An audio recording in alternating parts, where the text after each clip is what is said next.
la división celular como lo que viene a ser la muerte celular deben llegar a encontrarse equilibradas para evitar lo que viene a ser anomalías que en un futuro puede llegar a afectar en el organismo del individuo. Algo importante que también tengo que mencionarles es lo siguiente. Según la doctrina, la tercera doctrina de la teoría celular, las células nuevas solo se originan de otras células vivas. Es decir, la única forma de obtener una nueva célula es a partir de una ya existente. Y otra cosa más que ustedes también deben tener en cuenta, que van a existir un grupo de células que obviamente van a estar en formación durante toda la vida del individuo. Es decir, que la división celular no se va a llegar a detener con la formación de un organismo maduro, sino que en algún grupo de células ciertos tejidos van a continuar durante toda su vida. Un ejemplo claro van a llegar a ser las células hematopoyéticas, aquellas células que se encuentran en la médula ósea, las cuales van a llegar a ser las células más rápidas de todo el organismo en formarse o en dividirse, ¿sí? Este es un ejemplo de ellas, que durante toda la vida van a estar en constante división. Y no solo tenemos a ellas, sino podemos contar con las células que revisten el tubo digestivo, por ejemplo, o que revisten epitelios en general. Un ejemplo claro van a ser las células del intestino, ¿sí? Las cuales van a llegar a dividirse o renovarse cada 5 días. O por ejemplo las células que forman parte de la piel, las que se renuevan una semana aproximadamente. Entonces tenemos que ver todo ello.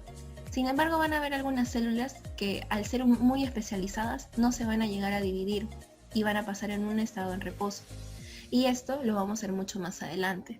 Entonces, quiero que tengan todo en cuenta esto para poder entrar a lo que viene a ser como tal ciclo celular. El ciclo celular va a llegar a ser, como dice, ¿no? Como ya les mencioné, una serie de eventos ordenados y un proceso irreversible, cíclico, como vemos ahí, por eso se dice ciclo celular, que va a llegar a ser realizado por aquellas poblaciones de células en división. Entonces, este ciclo celular, a ver, voy a coger mi lapicero. Este ciclo celular va a llegar a contar con dos partes. Primero vamos a llegar a tener la interfase. La interfase es aquel periodo entre división y división que va a llegar a preparar a mi célula para que pueda esta dividirse. Es decir, la interfase va a llegar a ocasionar o va a llegar a realizar ciertas actividades metabólicas dentro de la célula que va a llegar a hacer que ella, al pasar a la fase M, que es la fase de la división celular, pueda llegar a dividirse de una manera correcta y obviamente sin anomalías. Y luego tenemos a la fase M, que es en sí el ciclo celular. Esta fase M es el proceso en el cual la célula empieza a realizar ciertos procesos para poder dividirse y obviamente culminar con el proceso de citocinesis, que es cuando la célula madre se divide o se separa en células hijas, ¿sí? Entonces, vamos a practicar. Ciclo celular, interfase más fase M, mientras que división celular solo cuenta con fase M. Es por eso que la división celular se encuentra dentro del proceso de ciclo celular, ¿sí? Una característica más o un dato más es que mientras que la fase M dura aproximadamente al menos 1 hora, la interfase va a llegar a durar aproximadamente días, puede durar semanas hasta meses en ciertas células, dependiendo del tipo de célula que sea. Y vamos a poder diferenciarlo en las siguientes diapositivas. A ver, disculpen. Disculpen. Entonces vamos a llegar a continuar con lo siguiente, ¿sí? En cuanto a lo que viene a ser ciclo celular, esto es todo el proceso que vamos a ver. La interfase va a llegar a contar con 3 etapas. Primero tenemos la fase G1, luego sigue con la fase S y culmina con la fase G2. Una vez que finaliza la fase G2, inicia automáticamente la fase M, que en este caso cuenta con la mitosis, y la fase M culmina con la citocinesis. Una vez que la citocinesis, es decir, una vez que la célula madre se divide en 2 células hijas, ambas van a llegar a volver a la fase G1, y así se van a llegar a dividir. ¿Sí? Esto quiero que lo tengan en cuenta. Siguiente. Entonces, en este caso vamos a hablar solo de la interfase. Para poder entender la interfase debemos de saber que existen tres etapas, ¿no? Como ya lo dije. La fase G1, también llamada la primera brecha gap, o la gap1, ¿qué es lo que va a hacer aquí? Va a llegar a ser el periodo siguiente a la mitosis y obviamente previo a la síntesis del ADN. La fase G1 es la primera etapa o el primer proceso que se da durante toda la interfase y obviamente durante todo el ciclo celular. Lo más importante que debemos de tener en cuenta es que en esta fase va a haber crecimiento celular, es decir, la célula va a llegar a duplicarse tanto en tamaño como en lo que viene a ser masa. ¿Y por qué va a llegar a duplicarse? Un ejemplo, les pongo aquí un ejemplo. ¿Qué es lo que pasa si la célula no aumentaría de tamaño? Esta, por ejemplo, es mi célula. Si no aumenta en tamaño, es decir, si cuenta con su tamaño normal, pues esta tendría 2 células hijas. Pero si ven, el tamaño de las células hijas cada vez reduciría más. Y obviamente estas 2 células hijas darían sus células hijas y a medida que suceden divisiones sucesivas, todas las células se van a llegar a disminuir. ¿Debido a qué? A que no ha duplicado su tamaño. Eso es muy importante entonces, porque nosotros estamos mencionando que la división es que la división va a llegar a ser la separación de la célula madre en 2 células hijas. Por lo tanto, las células hijas deben ser iguales tanto en estructura como también en tamaño. Entonces, esto es muy importante, que la célula crezca, y es por eso que es el primer proceso que va a hacer la célula cuando ingresa al proceso de ciclo celular. Pero no solo va a llegar a crecer, va a llegar a haber un crecimiento, duplicación del tamaño, sino también va a haber una duplicación de orgánulos y de macromoléculas. ¿Por qué? Porque si la célula se divide en 2, necesita de que tanto los orgánulos estén distribuidos en cada una de sus células hijas. Entonces, si se duplican, por ejemplo, mitocondrias, la cantidad de mitocondrias que debe estar en esta célula hija 1 debe ser la misma cantidad de mitocondrias que se va a encontrar en la célula número 2. Entonces, eso es muy importante.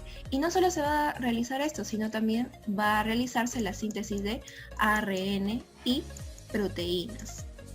Es muy importante, ¿sí? ARN y proteínas. Y Kelly, ¿cuánto me dura esta fase de ciclo celular? Aproximadamente la G1 dura de 6 a 12 horas, ¿sí? Ténganlo en cuenta, de 6 a 12 horas dura la fase G1. Entonces, ¿por qué ocurre una duplicación del tamaño de la célula? Porque si en caso no se haría, las células hijas se volverían más pequeñas con cada división. Y eso es lo que no queremos, porque mi célula desea formar una célula semejante a ella. Entonces, para formarla necesita tener el mismo tamaño todas las células. Y por eso se duplica. Luego vamos a contar con la siguiente fase, que es mi fase S. Esta fase S va a llegar a ser muy importante porque es aquí donde se produce primero la duplicación del ADN, también llamada síntesis del ADN o replicación. Y no solo ello, sino también los centriolos, la duplicación de centriolos. ¿Y por qué será tan importante que exista una duplicación de centriolos?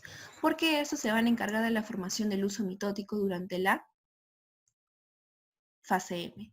Entonces, los centriolos deben de duplicarse sí o sí para formar el huso mitótico, que va a hacer que se va a llegar a empezar a formar aproximadamente en la profase y se puede ver con mayor complejidad o con mayor distinción en lo que viene a ser en la metafase. Entonces, para eso necesita que mis centriolos se dupliquen. Pero mientras está en interfase, al duplicarse, como dice aquí, ambos van a pertenecer, van a estar juntos en las proximidades del núcleo. Y cuando recién pasen a la fase M, van a llegar a desarrollar su función. Entonces, mi fase S también va a llegar a tener otra función, que va a ser la síntesis de histonas.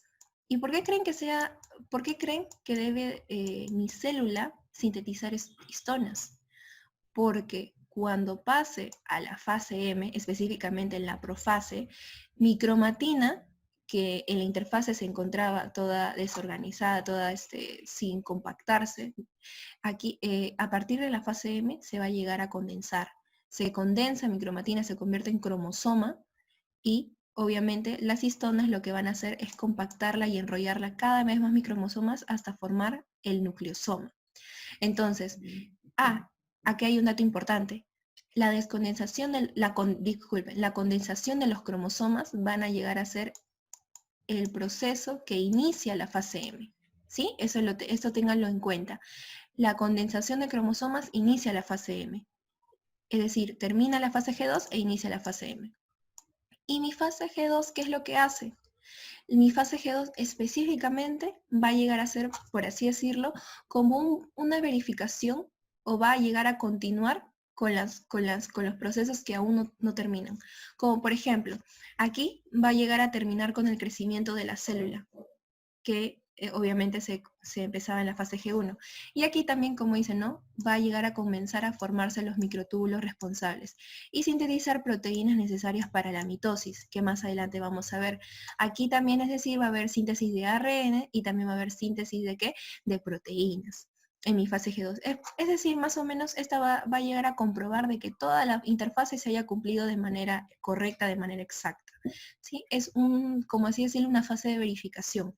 Y hacer una fase de verificación, por eso dura menos horas. Mi fase S dura específicamente de 10 a 12 horas. Y es por eso que se considera la fase que va a llegar a durar alrededor casi más de la mitad de lo que viene a ser el ciclo celular. Mientras que la fase G2, al ser una fase de verificación, por así decirlo, va a llegar a durar de 3 a 4 horas. Entonces, un resumen rápido de todo ello. Mi fase G1, ¿qué hace? Duplicación de masa y tamaño de la célula, es decir, va a permitir el crecimiento celular y también la síntesis de ARN y de proteínas. Y obviamente también la duplicación de orgánulos y de macromoléculas. Eso es lo que hace mi fase G1. ¿Cuánto dura? De 6 a 12 horas. Luego tenemos la fase S, la cual va a llegar a encargarse sobre todo lo más importante que deben de saber de la fase S, su función principal, que es duplicación de ADN. Y obviamente también la duplicación de centriolos que se encargan de la formación del uso mitótico. Y obviamente, ¿qué es lo que más hace? También va a encargarse de la síntesis de histonas. ¿Para qué? Para la compactación de los cromosomas en nucleosomas. ¿Cuánto dura? De 10 a 12 horas. La fase S es la fase más larga y es decir, la fase que dura más de la mitad de todo el ciclo celular. Y por último tenemos la fase G2, también llamada segunda brecha GAP o GAP2, la cual comienza a formarse los túbulos, los microtúbulos, y también se sintetizan proteínas necesarias para la mitosis. ¿Qué es lo que ocurre? Es una fase, por así decirlo, de verificación, una fase que verifica que todo esto se cumpla, para que así pueda ingresar a lo que es la fase M, es decir, la división celular. Entonces debemos de tener en cuenta todo ello en la interfase para que podamos entender los siguientes puntos, que en este caso sería el sistema de control.